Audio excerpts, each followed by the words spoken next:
Yeah, Mr. White. You said it's not possible for them to fall away. He just warns them because he's supposed to warn them, but it doesn't really mean anything because they can't fall away, right? No, that's not what I said. I said that there are individuals within the congregation we do not know the state of the soul of everyone. And there are individuals in the congregation that must be exhorted to press on and to not go into the world. That's what I said. Thank you both. We're now at the time for the closing statements.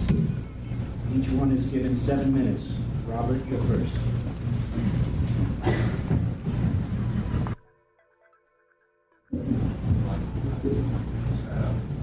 Well, you just had witnessed myself and Mr. White engaged in some very lively discussion. We do that all the time. Don't take offense at it. We've been at each other for the last, 7 years, Mr. White, something like that? Okay. We all have moments of getting very intense about our discussion. But nevertheless, that does not lessen the gravity of this situation here that we're talking about. And that is it true that the Eucharist really is indeed the body of Christ? And that it is a sacrifice that's offered to God. I think I've offered ample evidence that that is the case. What I believe as a Catholic is that if the Fathers had taught this doctrine, even though there may have been some kind of passages in Augustine that you pointed out where he had a spiritual application here, or some other father had a spiritual application, the consensus among the Fathers, and there's hundreds of the quotes that I have given here, is that indeed it was the body and blood of Christ. They all use the same terminology. They may not have understood exactly what was going on there. And we don't need Aristotelian philosophy to understand this, right? We really don't. That's just the closest thing we have to try to explain it.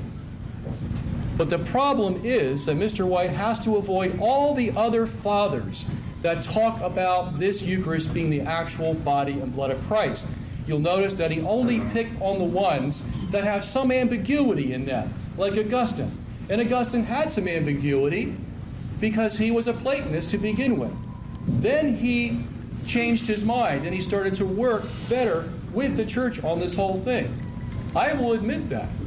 But that's only one father. And there were over 100 of these fathers. I could have quoted you many more of them that I did. Now, were they all wrong? Even if we grant some ambiguity in some of the fathers, why are they all saying the same thing? And I use the word all, relatively speaking. I'm not saying that every single father had to go by the same exact definition. Once it was dogmatized, yes. And that happened a thousand years later. That's when they had to believe in the dogmatic definition of Trent, or of the Council, the Fourth Lateran Council. Okay? It wasn't required before. So yes, we had various variances about what was actually going on because nobody really knew. Nobody really knew who Jesus was. They can't explain how it can be God and man at the same time. They can't explain how there can be three persons in one God. They only told you what you couldn't say about it. But they don't understand it. How can we understand it with our finite minds? You know, today they don't even understand why you can sit in the chair you're sitting on. They don't understand what matter is made of. They don't understand energy and how all these things fit together. Scientists will tell you that today. And yet we see in the Bible that miraculous things were performed all the time. As one of the fathers quoted, Elijah calls down fire from heaven. They make axe heads float. They part the Red Sea. They change rods into serpents and back again. And yet we're amazed that Jesus himself can perform a miracle and change bread into his body. Why is that so hard to believe? Because it's Catholic, that's why. That's why. Because in order for us to be what we should be, we're going to have to be Catholic if we want to believe that. Because if that doctrine is right, that means all the other doctrines that the church has taught are right as well. And then we're going to be forced to be Catholic. Yes. I understand the dilemma that my Protestant brethren are in. I was there for 18 years. I know what you think. I know what you're going through. Believe me.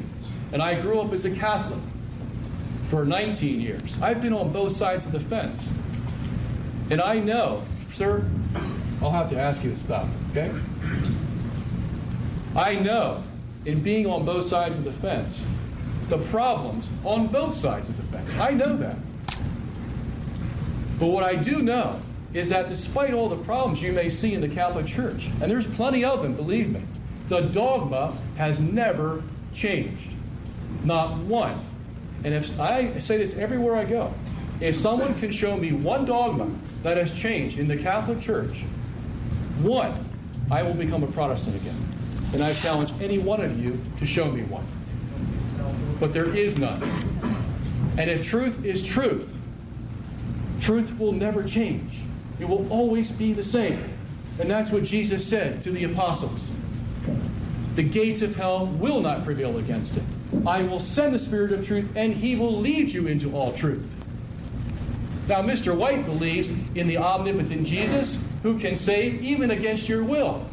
Well, why doesn't he believe in the Jesus that can keep his church from error?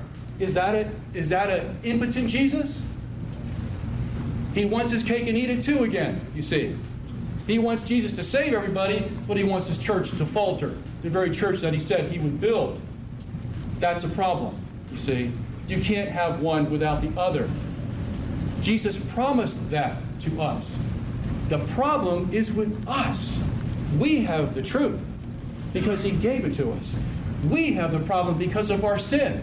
And that's why the book of Hebrews talks over and over again. Don't fall into the same sin that the people of Israel fell into. Because the same thing can happen to you. And what did God do with them? He destroyed them. And Mr. White tries to tell us, well, no, he's just warning them because he doesn't know who is saved and who's not saved. Do you know where the Bible ever explains it that way? Where it ever says, this is how you understand all the passages that talk about falling away, what it really means is that the preacher doesn't know who's saved and not saved in his congregation. Not once. Never. Those warnings are real. They're very real, and that's why people go to hell today. People who are in the church and lose their faith. It's real, believe me. And it is a heresy to say that it's just because the preacher doesn't know who's saved or not saved in his congregation. Thank you.